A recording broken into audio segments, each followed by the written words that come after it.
Bonjour et bienvenue sur ma chaîne Cédric Ali, religion, politique, histoire, culture française et du monde entier.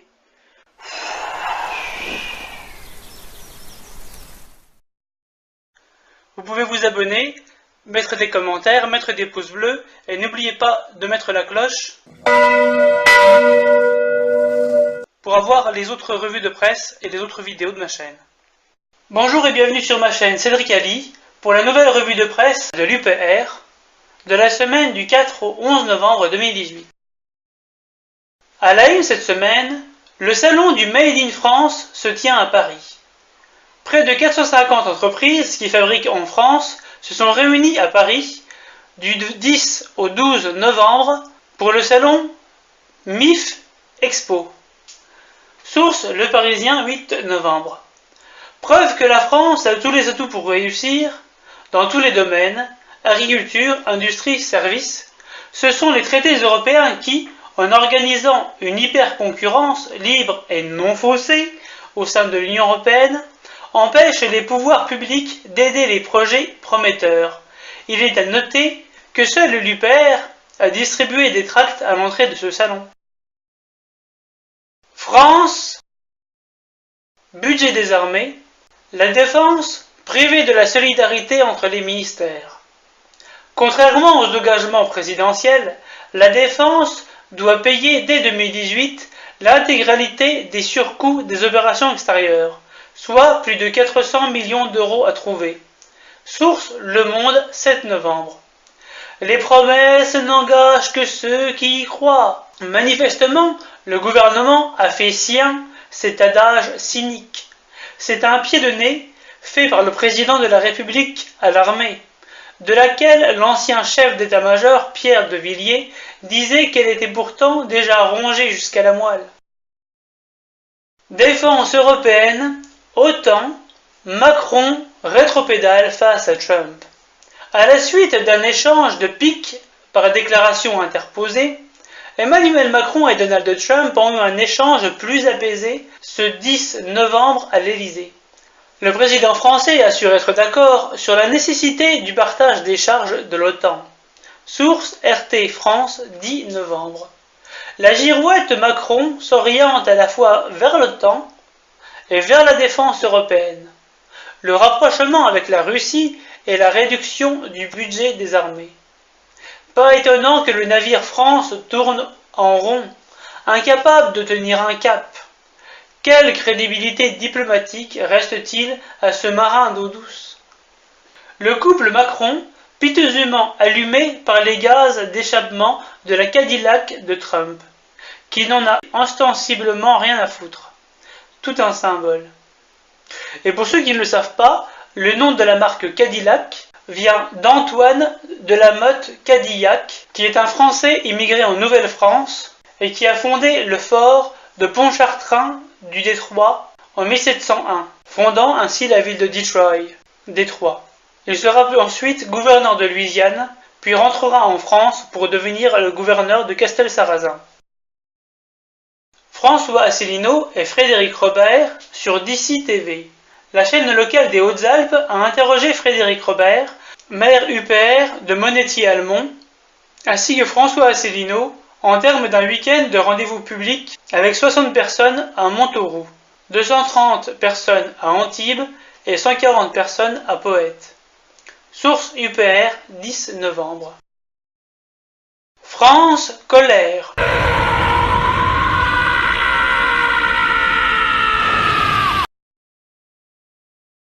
La grogne sur le prix des carburants fait encore chuter la cote de popularité de Macron. La cote de confiance du chef de l'État recule pour le 3e mois consécutif et tombe à 27%. Signe que l'impopularité devient hostilité. 44% des Français ne lui font pas confiance du tout. Source Les Échos 8 novembre. Macron croyait choisir son terrain pour aller à la rencontre du peuple dans un exercice mémoriel soigneusement limité et déminé. Hélas pour lui, le peuple n'est pas dupe et lui reproche les conséquences de sa politique, dictée par les GOPÉ, les grandes orientations de politiques économiques. Maquillage, diversion, Communication, cela ne fonctionne plus et la colère gronde. Effondrement d'immeubles insalubres à Marseille, plusieurs morts et disparus. Rue d'Aubagne, à Marseille, dans le quartier de Noailles, 2 immeubles vétustes se sont effondrés, faisant plusieurs victimes. De nombreuses personnes sont encore portées disparues. Les secours et les services d'urgence sont toujours en place à Marseille, 2 jours après l'effondrement des immeubles. Source Le Parisien, 7 novembre. Que des immeubles s'écroulent en France, au début du XXIe siècle, est une honte. Qu'ils s'effondrent sur des habitants logés là par des marchands de sommeil est un scandale. Que les pouvoirs publics soient impuissants à faire rénover ces bâtis ou à leur substituer des immeubles neufs en dit long sur les effets néfastes de l'austérité, car la France a besoin de dizaines de milliers de nouveaux logements. Faut-il rappeler que la sécurité est le premier droit des citoyens de la République? L'argent ne manquerait pourtant pas en cas de Frexit. La France disposerait chaque année de 9 milliards d'euros qu'elle verse en plus à l'Union européenne par rapport à ce qu'elle en reçoit. Sans compter l'évasion fiscale incontrôlable à cause de l'article 63 du traité sur le fonctionnement de l'Union européenne, TFUE, et qui coûte à peu près 80 milliards d'euros par an. À Paris, les ambulanciers manifestent contre l'ubérisation de leur métier. Une partie du périphérique parisien est restée bloquée, lundi soir, par plusieurs centaines d'ambulances privées. Source Le Monde, 5 novembre. Les ambulanciers, tout comme les artisans taxis, subissent de plein fait les grandes orientations de politique économique, GOPÉ, qui demandent de déréguler toutes les professions réglementées. Des dizaines d'élus franciliens manifestent contre la disparition des services publics.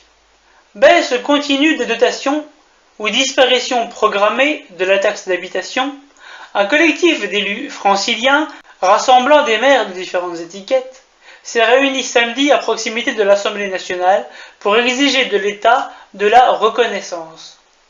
Source France Bleu, 10 novembre. Les communes, premier échelon de la démocratie en France, sont étranglées budgétairement. C'est la politique voulue par l'Union européenne, poussée par les GOPÉ. François Asselineau avait alerté les maires à ce sujet le 22 mars 2017. Revoir également le dossier de Charles-Henri Gallois à ce sujet. France, conditions de travail. Emploi. Geoffroy Roux de Bézieux sonne la charge contre le CDI. Sous couvert de lutte contre le chômage, le numéro 1 du MEDEF prône un contrat de travail unique qui abolit la différence entre CDD et CDI. Après les lois travail, la question du contrat de travail doit être reposée, plaide le patron des patrons. Source L'Humanité, 9 novembre. En apparence, la chose est entendue. Le travail coûterait trop cher en France. En supprimant les droits qui brident la liberté des travailleurs, la prospérité et le plein emploi vont revenir. Il suffira de traverser la rue. Est-il besoin de rappeler à M. Roux de Bézieux que le droit du travail est dérogatoire du droit standard, parce que les deux parties n'ont pas le même poids? Est-il besoin de lui rappeler aussi que même si l'on supprimait tout le droit du travail, cela n'inciterait pas les entreprises à embaucher, car un patron n'embauche que s'il a des commandes. Donc, si les consommateurs ont du pouvoir d'achat, ce n'est pas par la précarisation généralisée de la société que nous rendrons du travail aux Français, et donc du pouvoir d'achat aux consommateurs, mais en sortant des traités européens qui organisent l'anémie de notre vie économique. Sécurité sociale. Les prestataires de santé à domicile s'alarment d'un plan d'économie insoutenable. La Fédération des prestataires de santé à domicile s'est alarmée jeudi du plan de 150 millions d'euros d'économie demandé au secteur, dans le cadre du projet de budget 2019 de la sécurité sociale. Un plan insoutenable selon elle. Source Le Figaro, 8 novembre. L'austérité est imposée par les GOPÉ, qui annonçait clairement des coupes dans le domaine de la santé pour la période 2015-2017 et au-delà. Vers l'infini et au-delà. Suicide à Matignon? Le courrier glaçant des gardes républicains qui donnait l'alerte. Lundi 5 novembre, le corps d'un garde républicain a été retrouvé sans vie dans les jardins de Matignon. À la fin du mois d'août, des gendarmes de la garde républicaine affectés à Matignon avaient pourtant lancé un avertissement clair à leur hiérarchie concernant leurs conditions de travail. Source l'Obs, 6 novembre. Les forces de l'ordre, qui subissent également l'austérité, sont utilisées par le pouvoir au-delà de ce qui est raisonnable, alors même qu'il leur est interdit de faire grève. Europe. Budget italien. La tension monte entre Rome et Bruxelles. Le FMI est inquiet. Le gouvernement italien a fustigé jeudi les prévisions économiques de la Commission européenne, bien plus pessimistes que les siennes. La tension est attisée par le FMI, qui craint que la bataille du budget de l'Italie n'ébranle la zone euro. Source France Soir, 8 novembre. Suisse, le boom de la construction se poursuit.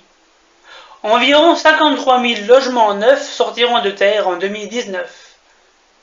Les investissements dans les surfaces commerciales progresseront aussi. Source Bilan, 5 novembre. Pendant qu'en France, les immeubles vétustes font la fortune des marchands de sommeil ou s'écroulent sur leurs habitants, la Suisse construit un nouveau logement pour ses familles et fournit du travail pour ses habitants, tout en dynamisant son économie. Impossible!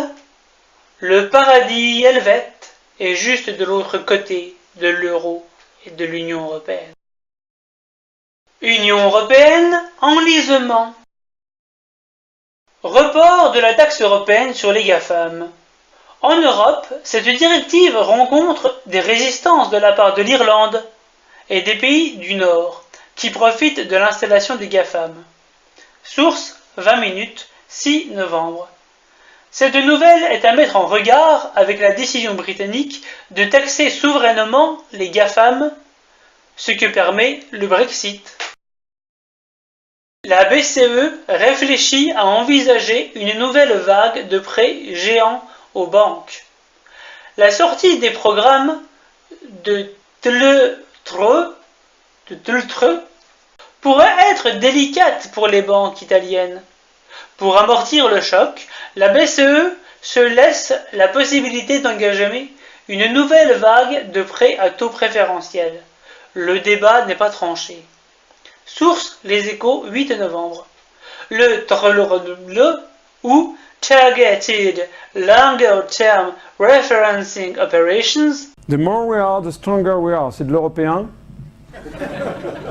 Sont des opérations ciblées de refinancement à long terme accordées aux banques par la Banque Centrale Européenne. Blanchiment. L'Union européenne appelle Malte et Luxembourg à respecter les règles.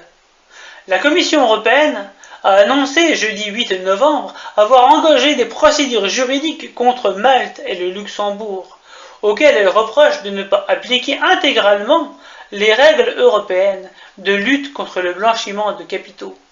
Source La Tribune, 8 novembre. Malte avait été épinglée sur son statut de paradis fiscal dans le cadre des Malte Files en mai 2017. Bon, c'est un drapeau absolument impossible à dessiner, mais le Bhoutan a la distinction d'être le seul pays à arborer un dragon sur son drapeau. Le pays de Galles n'est pas un pays. Bon, ok, techniquement, je mens, il y a Malte aussi. Ça, là, ici. Zoom encore un peu. Voilà, le gribouillis, là, c'est un dragon. Le drapeau de Malte, qui comprend dans son carteron le dessin de Saint Georges de la Commission européenne pourfendant le dragon du blanchiment d'argent mafieux. Zone euro, Bruxelles abaisse ses prévisions de croissance pour 2019. La Commission européenne a déclaré jeudi prévoient 2,1% de croissance pour 2018 et 1,9% pour 2019. Source Europe 1, 8 novembre. L'Union européenne, avec sa bureaucratie omniprésente, son flot de directives, ses recommandations souvent contraires au bon sens économique, peut se targuer de continuer d'avoir une des croissances les plus faibles du monde. Allemagne. Deutschland. L'Allemagne boucle un 6e budget en équilibre pour 2019. La priorité est donnée aux affaires sociales et à la défense dans ce 6e budget consécutif à l'équilibre. Son enveloppe totale atteint 356,4 milliards d'euros, soit une hausse de 13 milliards sur un an. Source Les Échos, 9 novembre. L'Allemagne poursuit son objectif de rigueur dans les domaines publics. Même si cette politique est rude pour certaines parties de sa population, ce choix, issu du jeu démocratique d'outre-Rhin, est respectable. Ce qui l'est moins, c'est de l'imposer au reste de l'Europe, dont les économies n'ont pas les mêmes caractéristiques. Par ailleurs, les pays du sud de l'Europe auraient besoin de pouvoir dévaluer une monnaie redevenue indépendante, et d'avoir les moyens de relancer la production intérieure par l'investissement étatique. L'Allemand Manfred Weber élu chef de file de la droite européenne. L'Allemand Manfred Weber a été désigné chef de file de la droite européenne, le PPE, pour les élections européennes de mai 2019, lors d'un congrès à Helsinki, selon les résultats officiels. Au terme d'un scrutin sans suspense, le Bavarois, âgé de 46 ans, a obtenu 492 voix sur 619 des délégués du Parti populaire européen, PPE, appelés à voter selon les résultats proclamés officiellement au Congrès. Source Le Figaro, 8 novembre. Encore une fois, c'est un Allemand qui se retrouve bien placé pour parvenir à diriger une institution européenne. D'autant que Manfred Weber pourrait prendre la tête de la Commission européenne après Jean-Claude Juncker. La prophétie de Philippe Seguin se réalise. L'Union européenne, c'est l'Europe allemande. Deutschland über alles. Manfred Weber, au centre, fête sa victoire aux primaires du Parti populaire européen, PPE. Manfred Weber, for a better Europe. The more we are, the stronger we are. C'est de l'européen. Für ein besseres Europa. Pour une Europe meilleure. États-Unis d'Amérique. Élection de mi-mandat, après avoir conquis la Chambre des représentants, que vont en faire les démocrates? Les élections du mardi 6 novembre ont permis aux démocrates de reconquérir la Chambre des représentants. Entre projet de loi, pouvoir d'enquête et possible destitution, ils vont désormais devoir décider comment utiliser au mieux ce puissant contre-pouvoir à Donald Trump. Source Libération, 7 novembre. Les démocrates, écartés du pouvoir depuis la victoire surprise de Trump en 2016, se sont ressaisis et ont réussi à reprendre la direction de la Chambre basse du Congrès, ainsi que plusieurs postes de gouverneurs d'État. Mais ce n'est pas suffisant pour gouverner, mais assez pour bloquer les nouvelles initiatives légales de Trump, désormais condamné à une certaine cohabitation. La question est de savoir si les nouveaux démocrates resteront fidèles à l'héritage d'Obama et de Clinton, ou s'ils se regrouperont autour de la ligne socialiste et antimondialiste de Bernie Sanders, éliminé dans l'investiture démocrate en 2016 par des manœuvres d'appareil politique. L'Iran promet de vendre du pétrole en dépit des sanctions américaines. Le président iranien, Hassan Rouhani, a assuré que son pays ne cesserait d'exporter ses hydrocarbures malgré les sanctions américaines à l'encontre du secteur pétrolier du pays, entrée en vigueur lundi 5 novembre. Source La Tribune, 5 novembre. Face aux sanctions, la Russie veut se détacher du dollar. Alors que la Russie semble sous un régime de sanctions économiques pour longtemps, le Kremlin redouble d'efforts pour détacher l'économie russe de la monnaie américaine, incontournable dans le commerce mondial. Source Romandie, 7 novembre. Monde. 3 dirigeants syriens visés par la justice française. 3 mandats d'arrêt internationaux ont été délivrés contre des piliers des services de renseignement syriens. Cette décision, inédite en France, s'inscrit dans le cadre de l'information judiciaire ouverte en octobre 2016 à Paris des chefs de disparition forcée et de torture consécutive de crimes contre l'humanité et de complicité de ces crimes. Source Le Monde, 5 novembre. Syrie. 26 civils tués dans des frappes de la coalition anti-djihadiste. 26 civils, dont 14 enfants, ont été tués vendredi dans des frappes aériennes de la coalition dirigée par Washington contre l'ultime poche de ce groupe terroriste Daesh dans l'est de la Syrie, a indiqué l'Observatoire syrien des droits de l'homme. Source L'Orient, Le Jour, 9 novembre.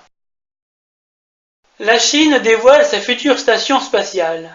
La Chine a dévoilé une réplique de sa première grande station spatiale, symbole des hautes ambitions du pays vis-à-vis de l'espace, et qui devrait être lancée à partir de 2022. Source L'Essentiel, 6 novembre. Que dire des innovations européennes dans ce domaine? Les partenariats industriels européens sont essentiels et nécessitent de la volonté politique, mais ils n'ont aucun besoin de l'Union européenne. La station spatiale chinoise comprendra un module principal long de 17 mètres, lieu de vie et de travail, et 2 modules annexes pour les expériences scientifiques. La Chine ne sera pas manipulée par des pouvoirs impérialistes, prévient le vice-président Wang.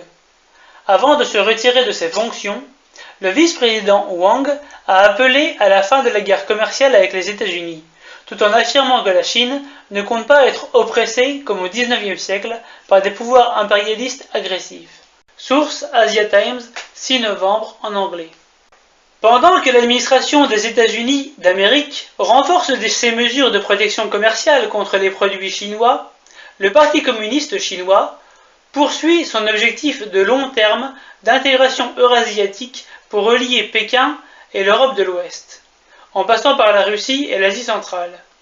La France n'a aucun intérêt à privilégier une relation transatlantique exclusivement au détriment des développements économiques qui se présentent en Orient. Cette nouvelle guerre froide n'est pas la nôtre. Julian Assange, menacé par l'Équateur d'extradition vers les États-Unis.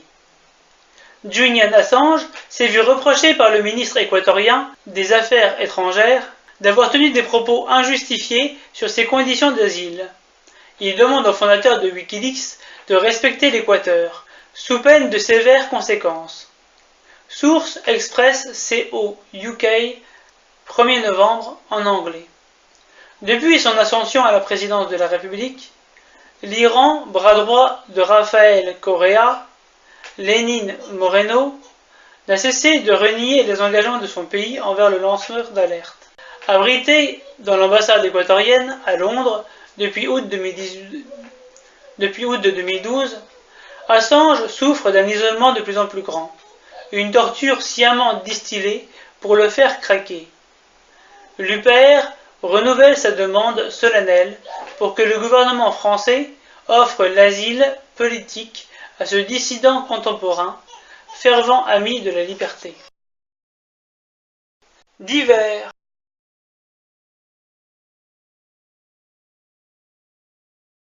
Entretien d'actualité numéro 73 avec François Asselineau.